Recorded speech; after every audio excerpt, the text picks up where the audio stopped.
사랑하고 또 존경하는 우리 인문동교회 성도 여러분, 안녕하십니까?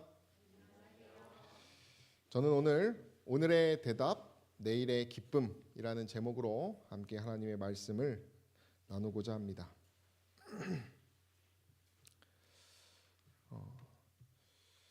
제 일반 친구가 지금 태국 푸켓 여행을 하면서 저에게 오늘 사진을 또 보내주었습니다. 지난 화요일에도 제가 그 친구가 보내준 사진을 좀 보여드렸는데요. 이 친구는 이제 6, 7년 정도를 열심히 일하다가 모처럼 이제 퇴사를 하고 이렇게 휴양지에서 이렇게 즐거운 시간들을 잘 추려서 저희한테 이렇게 보내주었습니다.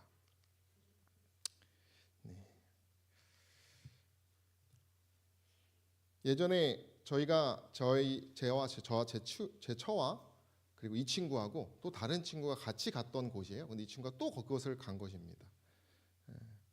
계획하기 번거롭다고 예전에 했던 계획 그대로 자기가 가겠다고 가서, 그래서 저도 이제 그 지역을 생각해 보면서 이게 좋은 생각을 하게 되었는데요. 열심히 일하고 자신에게 주는 보상으로 아내와 행복한 시간을 보내는 사진입니다. 저와 여러분들도 역시 열심히 무언가를 하고 뭔가 이런 보상들을 우리가 누리고 살아갑니다. 그러면서 쉼을 또 갖고 다시 또 전진하는 삶을 살아갑니다. 어떤 분이 죽기 전에는 내가 회사에서 그 일을 다 하지 못한 것에 대해서 후회하지는 않는다고 합니다. 일이라고 하는 것이 인생의 목적인 것처럼 보이지만 그렇지 않다라고 하는 것이죠. 저 여러분들은 무엇을 위해 살아가는지, 내 끝은 어디인지, 내 목적은 무엇인지 생각해 보는 것은 참으로 중요합니다. 오늘 본문은 예수님께서 그런 미래의 장면에 대하여 그 제자들이 그들의 인생 끝자락에 경험할 그 미래의 장면에 대해서 말씀하고 계시는 부분입니다.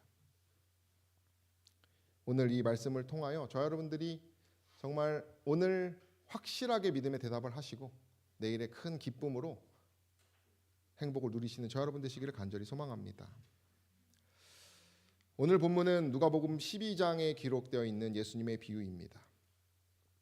예수님께서 이 미래에 대해서 제자들 앞에서 또 청중들 앞에서 이야기를 하던 도중에 무리 중에 한 사람이 갑자기 예수님께 와서 자신의 고민을 털어놓기 시작합니다. 선생님, 내 형을 명하여 유업을 나와 나누게 하소서라고 하면서 다짜고짜 예수님 말씀을 끊고 유산을 아버지로부터 상속받는 일에 대하여 예수께서 좀 해결해 주십시오라고 하는 자신의 이야기를 성토하는 장면이 등장합니다.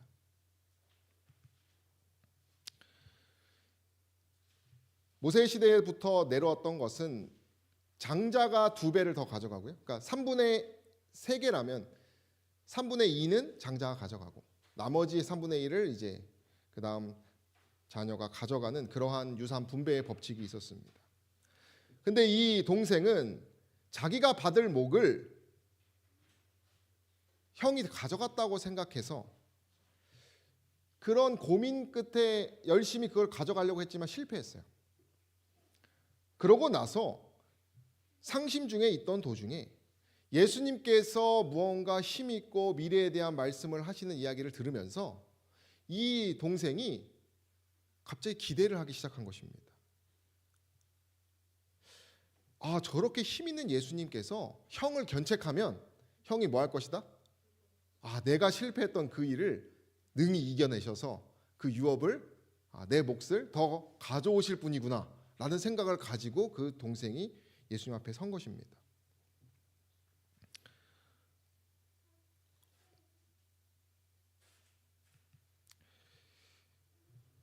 영감의 글에는 이런 얘기를 합니다. 많은 사람들이 자신들의 이기적인 목적만을 위하여 무엇을 갈망한다고 말합니까? 하늘의 은혜를 갈망한다고 말합니다. 그리스도의 놀라운 능력을 인정합니다. 그분이 정말 힘있고 그분이 무언가 일을 해내실 수 있는 분이라는 것을 잘 알고 있다고 말합니다. 그런데 문제는 무엇입니까? 그리스도의 약속을 듣고, 그런 확실한 약속을 듣고 그것을 그들의 무엇을 위하여요? 세속적 이익을 위하여 그 능력을 빌릴 수 있지 않을까라는 생각을 갖는다라고 하는 것입니다. 그 동생이 예수님 앞에서 유업을 나누게 하소서라고 했던 그런 장면은 그가 진정으로 예수 그리스도를 사랑한 것이 아니라 무엇을 사랑한 것입니까? 자신의 세속적 이익을 사모한 것입니다. 저희 둘째 아들 유현이가 기도를 하라고 했더니 초콜릿을 사주게 해주세요. 그래서 기도를 하였습니다. 기도의 응답은 이루어졌으나 그 아이의 그 순수한 기도가 어떤 기도입니까? 그 예수님을 위한 기도가 아니라는 것을 우리가 잘 압니다. 이렇게 우리가 참 순진무구한 기도도 있지만, 제가 한 대학에서 선지자 학교를 통하여 많은 수백 명의 대학생들이 모여서 집회를 한 적이 있습니다. 매년 하죠, 선지자 학교. 근데 한 학생이 그 함께 기도해서 중보 기도하는, 나와서 기도의 제목을 말하면 다 같이 합심해서 기도하는, 폭탄 기도하는 시간이 있었습니다. 그런데 그 자리에서 뭐라고 말했냐면 복수를 하게 해달라고, 그 사람이 벌 받게 해달라고 기도를 하는 것이, 그 기도 요청을 하는 것입니다. 아마 신앙이 잘 모르고 대학교에서 막 받아들여서, 이 군중들의 힘이면 뭐 할 수 있겠다? 복수를 할 수 있겠구나라고 하는 생각으로 모두 청중의 힘을 빌려서 자신의 뜻을 위하여 하는 기도 제목을 해서 그 분위기가 완전히 이렇게 망가졌던 기억이 제가 납니다. 그 역시도 순수한 믿음이라고 생각이 들지만 이기적인 기도라는 것을 우리가 알게 된다는 것입니다. 그런 동생 앞에 예수께서 조금은 무심하게 이런 얘기를 하십니다. 14절 15절 읽어주시면 감사하겠습니다. 이르시되 이 사람아 누가 나를 너희의 재판장이나 물건 나누는 자로 세웠느냐 하시고 저희에게 이르시되 삼가 모든 탐심을 물리치라 사람의 생명이 그 소유에 넉넉한 데 있지 아니하리라 하시고. 네, 내가 너의 재판장이냐? 내가 물건 나누는 자냐? 내가 너 고민 해결해 주려고 하는 사람이냐? 마치 좀 무심할 정도로 이렇게 얘기하시는 것처럼 보이면서 모든 뭘 물리치라고 말합니까? 탐심에 대해서 말합니다. 사실 이것은 그분이 이 본질에 대해서 말하는 것입니다. 그 동생이 유업이 중요한 것이 아니라 삶에 그의 마음가짐에 대한 그 뿌리에 대한 이야기를 예수께서 하신다는 것입니다. 그러면서 예수께서 그 다음 비유를 16절부터 이야기를 하십니다. 그래서 예수께서 비유 하나를 들어주십니다. 한 부자의 비유입니다. 한 부자가 그 밭에 소출이 풍성하매 심중에 생각하여 가로되. 이 누가복음은요 독백의 비유들이 많습니다. 누가복음만 좀 특별하게 그렇습니다. 그가 지금 한 비유의 주인공이 심중에 자신의 마음 가운데 생각하는 이야기를 예수께서 하셔요. 부자라는 인물의 행동 또 생각과 그 결정이 어떠한지에 대해서 예수께서 비유를 통해서 설명하십니다. 이 비유를 통해서 탐심의 본질을 우리는 발견할 수 있다는 것입니다. 심중에 생각했다라고 하는 것은 자기중심적인 사고방식을 강조하고 있는 것입니다. 그 근거로 이 노란 부분 뭐라고 되어 있습니까? 다 내가 이렇게 하리라. 내 곡간, 내 모든 곡식과 물건, 내가 내 영혼에게. 지금 이 부자는 나를 위한 삶을 살아가는 사람입니다. 그래서 21절에 자기를 위하여 재물을 쌓아두는 사람이라고 예수께서 말하십니다.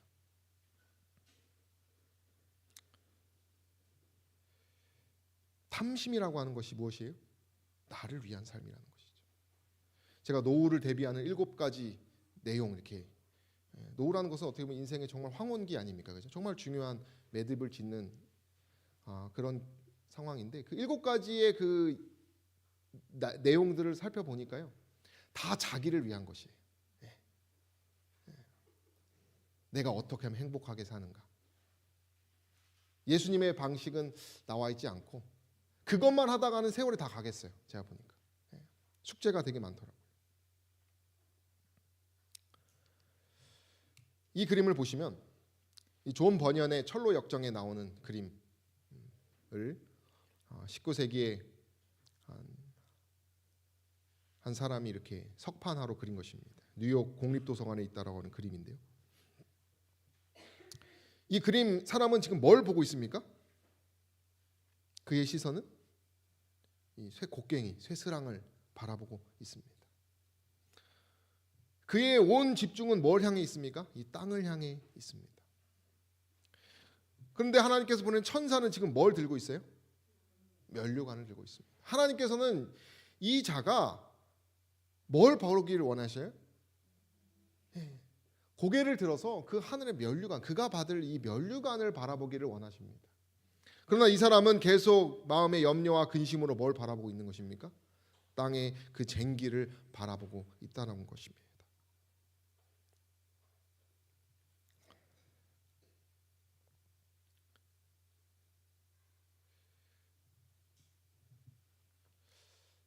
제가 어떤 교회에서 부목사로 일할 때 한 달목사님을 따라서 그 큰 병원, 유명한 병원의 이사장님을 만나게 된 적이 있습니다.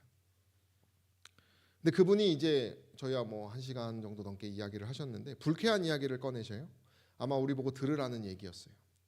결론은 뭐냐면 자기 직원 중에 하나님 이름 팔면서 이득 챙긴 사람 이야기에 대해서 얘기를 한 것입니다.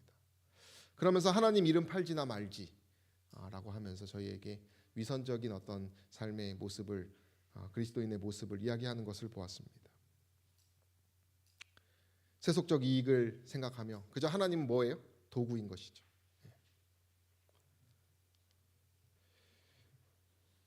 허황되게 생각도 없이 유행과 부질없는 일을 추구하는 삶을 살며 의복 때문에 지력을 축소시키며 유격적인 쾌락에 저들의 시간을 허비해야 하겠는가라고 하면서 청년들에게 보내는 이런 문구들이 있습니다. 자기중심적인 사람은 그 목적이 다 누구에게 있어요? 나에게 있다라고 하는 것입니다. 유행, 부질없는 일, 의복 때문에 뭐를 축소시킵니까? 모든 신경을 다 쓰고 있습니다. 그러나 그것을 허비하고 있다라고 말한다는 것입니다. 예수님의 그 부자에 대한 비유도 그와 마찬가지였어요. 읽어주시면 감사하겠습니다. 이기주의를 심는 자들은 이기주의의 결과를 거둘 것이다. 그들은 그리스도의 사랑을 거절함으로 오직 인간의 사랑을 순결하고 확고하게 해줄 수 있는 것을 거절한다. 저희는 천국을 잃어버릴 뿐 아니라 하늘을 희생하면서까지 우리에게 제공해 주신 그 참된 행복을 얻는 일에 실패한다. 네, 우리가 무엇을 준비하고 있는지를 생각해 봐야 한다는 것입니다.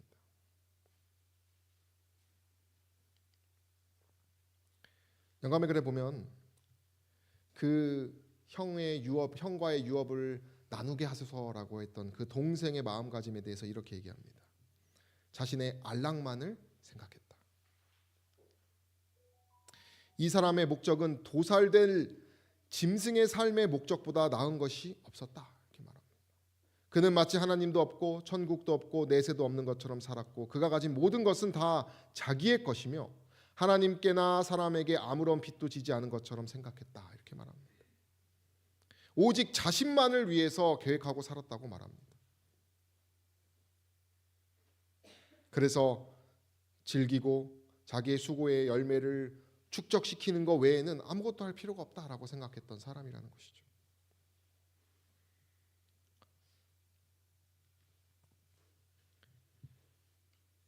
우리 함께 읽어볼까요? 어리석은 자는 시작.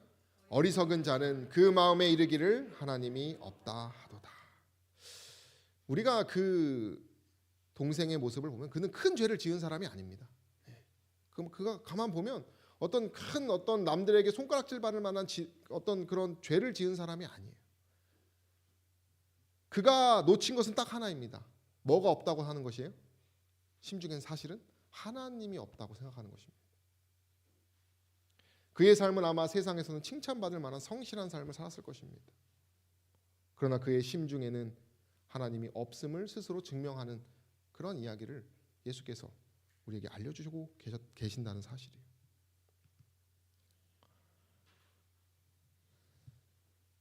평안히 쉬고 먹고 마시고 즐거워하자 하리라 하되, 예수께서 그 부자의 비유를 드시면서 20절부터는 갑자기 하나님의 이야기로 반전이 됩니다.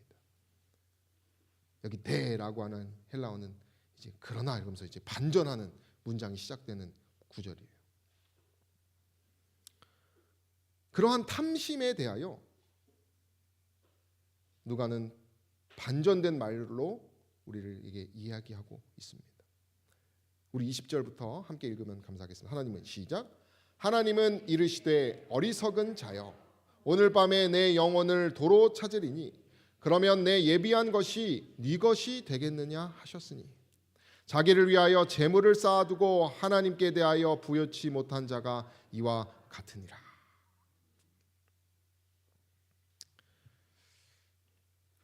반전의 내용은 무엇입니까? 하나님에 대하여 부여하라.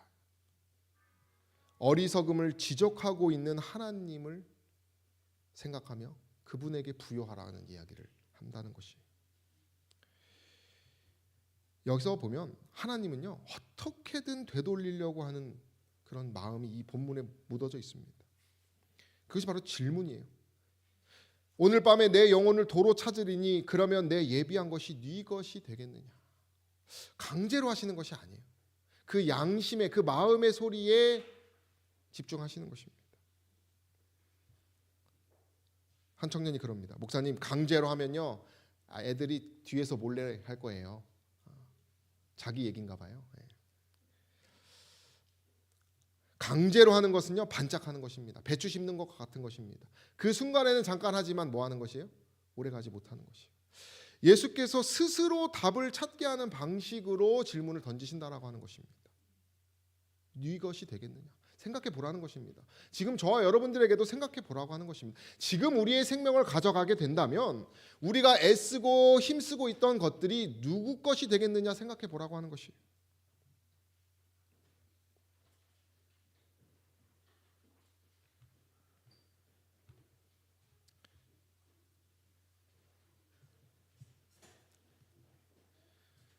우리가 다윗과 바란의 광야에서 있었던 나발에 대한 이야기를 잘 아십니다. 어떤 내용이죠? 다윗과 그 부하들이 정말 광야에서 너무 힘들게 고생하고 있었습니다. 그러던 중에 이제 갈렙의 후손, 그죠? 믿는 자손인 이 나발의 집에 가게 되죠. 그래서 그의 이제 가축들을 이렇게 도와줍니다. 이렇게 보호해주면서. 그리고 당시에는 이 히브리적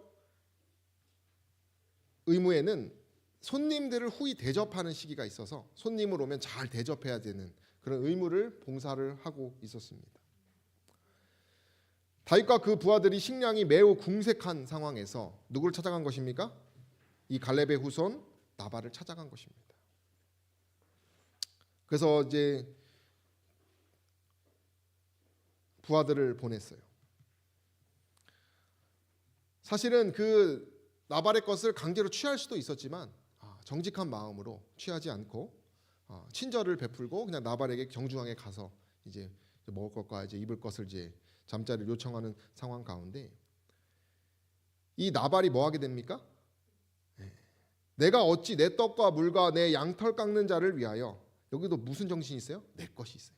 내가 양털 잡은 고기를 가져와 어디로서인지 알지도 못하는 자들에게 주겠느냐라고 하면서 자신의 의무를 버리게 됩니다. 결국 그 가족 중에 아비가일만 구원받고 나발은 저주를 받게 되죠. 영감관은 이렇게 얘기합니다. 하나님께서 그에게 주신 생명은 세상의 저주가 되었을 뿐이었다. 나발은 무슨 생각에 빠져 있었냐면 환락과 환희에 빠져 있었다 그랬어요. 그에게는 세속적 환락과 세속적 환희에 빠져 있었다는 것이에요.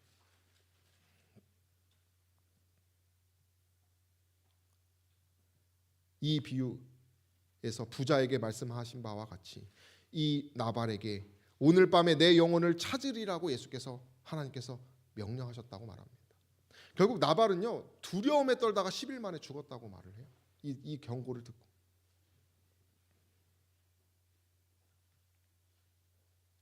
읽어주시면 감사하겠습니다. 영원한 실제를 직면할 때 그들은 상실해버린 시간과 인생의 가치를 깨닫기 시작할 것이다. 그때 그들은 영혼의 가치에 대해 어느 정도 이해하게 될 것이다. 그들은 자신의 생애가 하늘을 향하여 다른 이들에게 빛을 비춤으로 하나님께 영광을 돌리지 않았음을 깨닫는다. 그들은 자아에게 영광을 돌리기 위해 살아왔다. 그리고 고통과 영혼의 비탄에 사로잡힐 때 그들은 영원한 사물에 대해 분명한 개념들을 가질 수 없다. 나발은 하나님 앞에 서게 된 것입니다. 그 영원한 실제를 그가 눈으로 보고 나서 뭐 한 것이에요?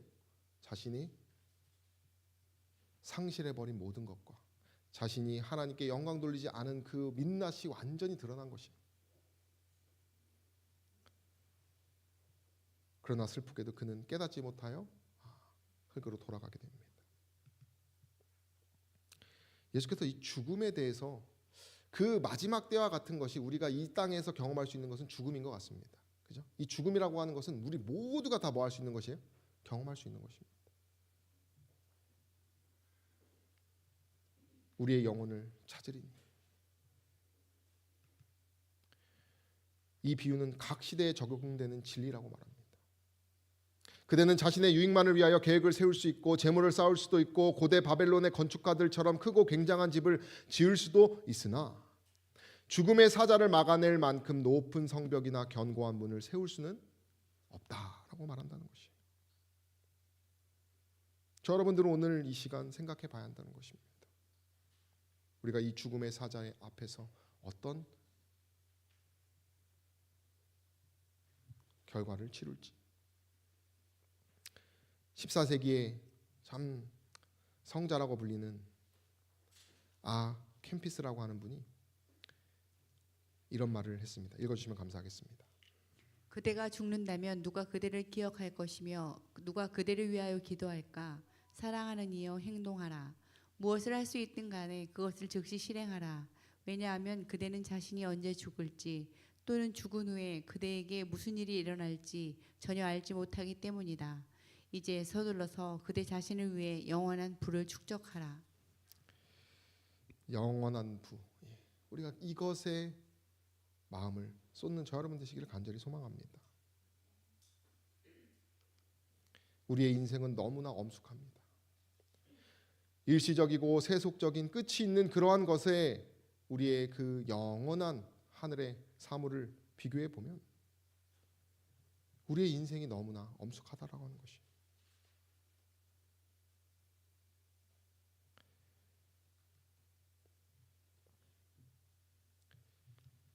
한 수필가분의 이제 아버지 앞에서의 유언을 제가 이렇게 보게 되었습니다.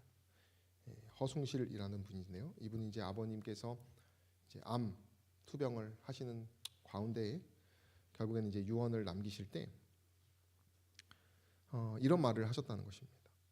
너희들이 하고 싶은 일을 다 시켜주지 못한 게 지금도 미안하다.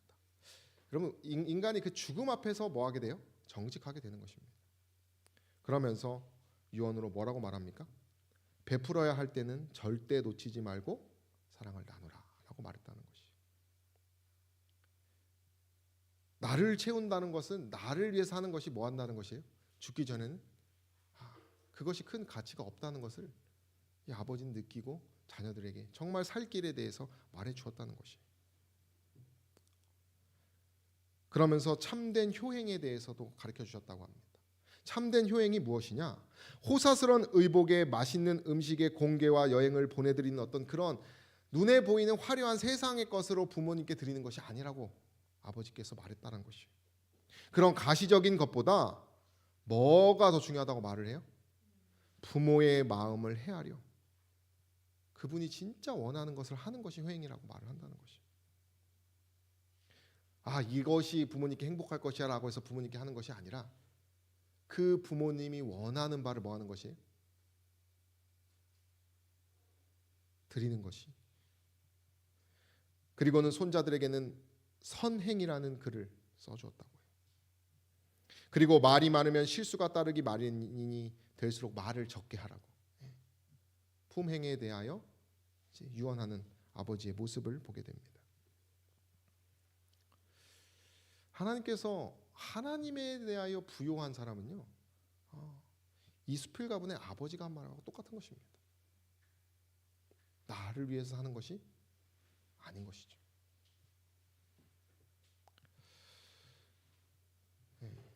제가 한 참 감동적인 영상을 하나 보게 되었습니다. 여기 등장하는 이 청색 자켓을 입고 있는 분은 맹인입니다. 근데 맹인 옆에 누가 있냐면 이 손을 잡고 있는 친구가 있는 것 같아요. 친구인지 가족인지 누군지는 모르겠습니다만, 이 둘이 무엇을 하냐면 함께 이 사과를 이렇게 옮겨 싣는 노동을 하는 모습입니다. 근데 이 영상을 보면은 이 맹인 친구를 다 톡톡 건드리면서 이 흰 옷 입은 친구가 계속 그 하는 법을 가르쳐주고 맹인 장소를 이렇게 알려주고 들어야 된다고 말해주고 이제 절로 가자고 하면서 이 맹인하고 같이 협력하여서 일하는 모습을 제가 보게 되었어요. 제가 이것을 보면서 제 마음에 인류애가 막 이렇게 막 채워졌어요.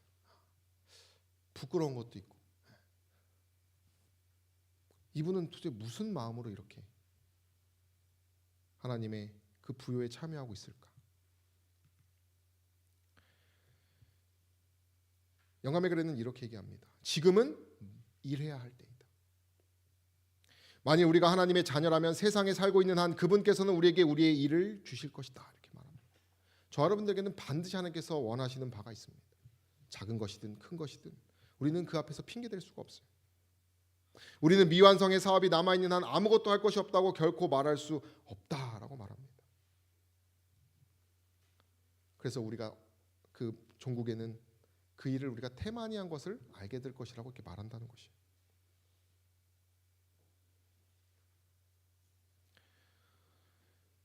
사람들은 자기 자신을 바로잡고자 하는 결심이 부족하기 때문에 그들의 옳지 못한 습관이 그대로 굳어버릴 수 있는 반면에 저희의 능력을 잘 개발시킴으로써 가장 고상한 봉사를 할 수 있는 재능을 얻게 될 수도 있다.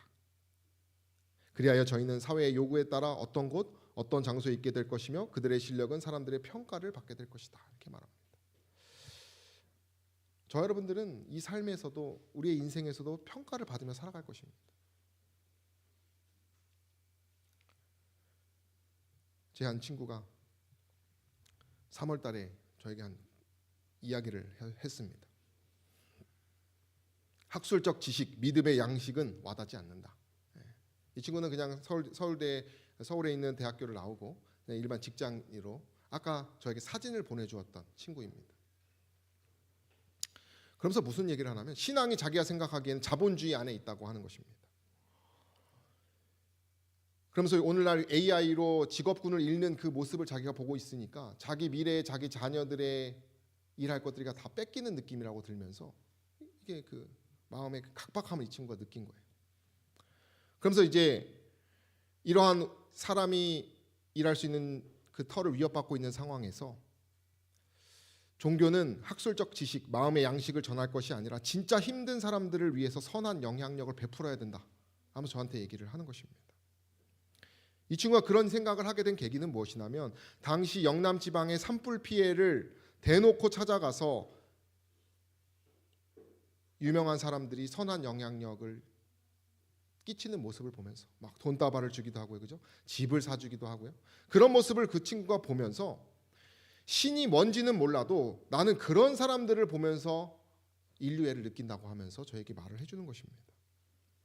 그러면서 하는 소리가 옛날처럼 왼손이 하는 일을 오른손이 모르게 하라는 시대는 지난 것 같다라고 저한테 얘기를 하는 것이에요. 오늘날은 옳은 행동이라는 것을 보여줘야 하는 시대 같다 라고 하면서 저한테 얘기를 하는 것이에요. 자신은 방관자의 입장에서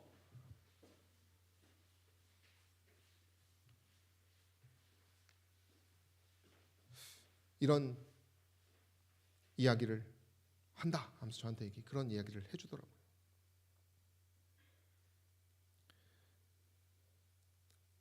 사람들의 평가를 받게 될 것이다. 우리가 그리스도인으로서 어떤 영향력을 끼치고 있는지도 다시 생각해 봐야 한다는 것입니다.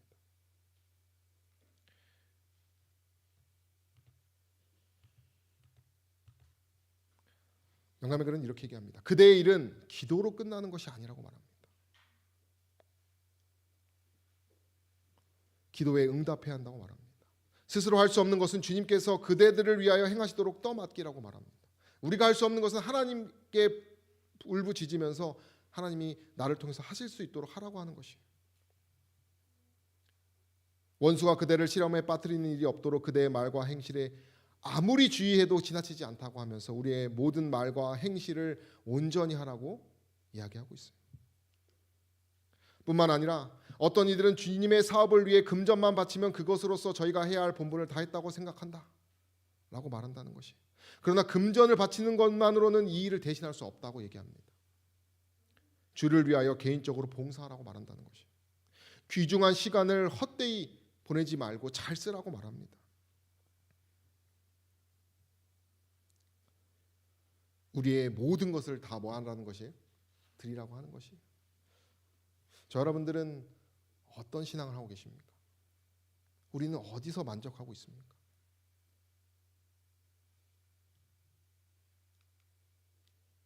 우리 다 함께 읽도록 하겠습니다. 자신을 위하여 사는 것은 시작. 자신을 위하여 사는 것은 곧 죽는 것이다. 탐욕 곧 자신만을 이롭게 하려는 욕망은 영혼을 생명에서 끊어 버린다. 자기가 가지려 하고 자기 앞으로 끌어들이려 하는 정신은 사단의 정신이다. 반면에 다른 사람의 유익을 위하여 나눠주려 하고 자기를 희생하려고 하는 정신은 그리스도의 정신이다라고 하는 것입니다. 사랑하는 성도 여러분, 우리의 신앙이 나의 구원이 아니라 남을 향해 있게 되기를 간절히 소망합니다. 저희가 늘 매 순간 최선을 다하여 사랑하시기를 간절히 소망합니다. 충성된 마음으로 정말 저 여러분들이 엿새간 힘써 일하는 가운데서도 엿새간 힘써 사랑을 전하시고 또 이 교회에 와서도 그저 나의 신앙과 나의 예배를 드리는 것이 아니라 우리 성도들을 위하여, 우리 교회를 위하여, 예수 그리스도를 위하여 더욱더 희생하는 저 여러분 되시기를 간절히 소망합니다. 분명히 우리의 영혼이 하나님 앞에 마주 설 때가 있을 것입니다. 오늘 이 비유는 저와 여러분들을 위한 하나님의 애절한 편지라는 사실을 기억하셔서 저와 여러분들이 우리의 신앙의 그 목적이 무엇이고 나의 삶의 목적이 무엇인지 오늘 이 시간 다시 생각하셔서 하나님 앞에 다시 한번 결심하는 저 여러분 되시기를 간절히 바라며 말씀을 마치겠습니다.